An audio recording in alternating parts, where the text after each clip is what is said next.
বিশ্বনবী মুহাম্মদ রাসূলুল্লাহ তিনি বর্ণনা করেছেন যে কিয়ামতের আগ দিয়ে গোটা বিশ্বের, গোটা পৃথিবীর সামাজিক অবস্থা, রাষ্ট্রীয় অবস্থা, পারিবারিক অবস্থা এরকম হবে। কি কি আলামত বিশ্বনবী বলে গেলেন, আমাদের জানার দরকার আছে না নাই?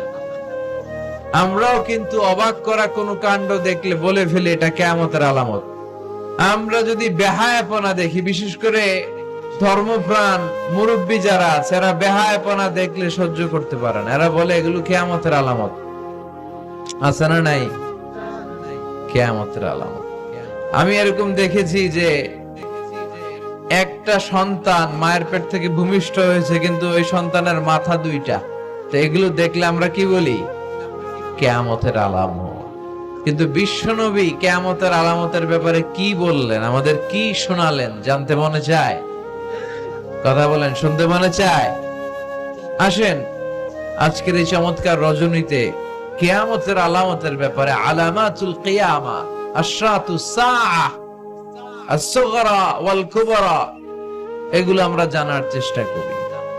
আপনি বিশ্বনবীর মুখনিসৃত এই বাণীগুলো যদি শুনেন যে কিয়ামতের আলামতের ব্যাপারে বিশ্বনবী কি বলেছে, শুনলে আপনার গা শিহরিয়ে উঠবে। আপনার মনে হবে বিশ্বনবী যেন এই একবিংশ শতাব্দীর দিকে তাকিয়ে তাকিয়ে বলে গিয়েছিলেন। মনে হবে যেন বিশ্বনবী বাংলাদেশের এই পরিবেশটা দেখে দেখে বলেছেন। প্রায় প্রতিটাই আমাদের সমাজের সাথে, আমাদের দেশের সাথে, আমাদের পরিবেশের সাথে খাপ খেয়ে যায়। কিয়ামতের আলামতগুলো দুই ভাগে বিভক্ত। একটু আওয়াজ করে উত্তর দিতে হবে, কয় ভাগ?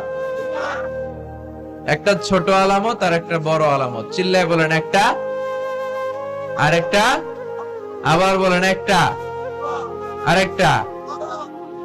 বড় আলামত মোট 10টা। কয়টা?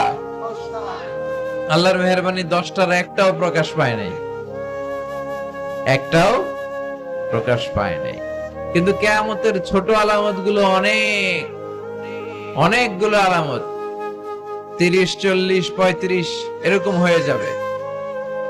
এই ছোট আলামত গুলোর বেশিরভাগই আমাদের সমাজে প্রকাশিত হতে শুরু করেছে। যেগুলো হয় নাই এগুলো হওয়ার পথে, বেশিরভাগ সমাজে প্রকাশ পেয়ে গিয়েছে। আশরাতুস সাআহ, আস-সুগরা ওয়াল কুবরা। আমরা আজকে কিয়ামতের ছোট আলামত, the minor signs of the day of judgement, কিয়ামত আসার আগ দিয়ে কি কি ছোট আলামত আমাদের সমাজে দেখা যাবে, এগুলো নিয়ে আমরা কিছু কথা শুনবো। আওয়াজ করে পড়েন ইনশাআল্লাহ। উদ্দেশ্য হচ্ছে এগুলো জেনে আমরা সচেতন হব। কি হব? আমরা আখিরাতের ব্যাপারে সচেতন হব এবং নিজেদেরকে গড়ব এবং আমলের পরিমাণ এমন ভাবে বাড়াবো যাতে আমাদের আখিরাতটা সুন্দর হয়। ঠিক কিনা? অনেকেরই এই ইখলাস জিনিসটার খুব অভাব। এটা নাই, এটা নাই, এটার ঘাটতি। আমরা আল্লাহর কাছে কামনা করি, আল্লাহ তুমি আমাদের হৃদয় ইখলাস দিয়ে পরিপূর্ণ করো। আল্লাহুম্মা রযুকনা ইখলাস, আল্লাহ তুমি আমাদেরকে ইখলাসকে রিজিক হিসেবে দাও। এই ইখলাসের নামে কোরআনে একটা সূরা আছে না নাই? সূরার নাম কি? কুল হুয়াল্লাহু আল্লাহুস লাম ইয়ালিদ ওয়া লাম ইয়াকুল লাহু। এখানে আল্লাহ তাওহীদের কথা বলেছেন, ইখলাসের কথা বলেছেন। এজন্য আমরা যেন ইখলাসের সাথে শুনি, ইখলাসের সাথে আমল করি। আল্লাহ তুমি তৌফিক দাও। বিশ্বনবী কিয়ামতের ছোট আলামতের ব্যাপারে যা যা বললেন, সেগুলো যদি আমরা ধারাবাহিকভাবে শুনতে চাই, তাহলে প্রথমেই যে আলামতটার কথা বলতে হবে সেটা হচ্ছে বিআসাতু রাসূলিল্লাহি সাল্লাল্লাহু আলাইহি ওয়াসাল্লাম। বিশ্বনবীর এই পৃথিবীতে, এই ধরাতে আগমনটাই হচ্ছে কিয়ামতের সর্বপ্রথম আলামত। সুবহানাল্লাহ কইতে পারলেন না?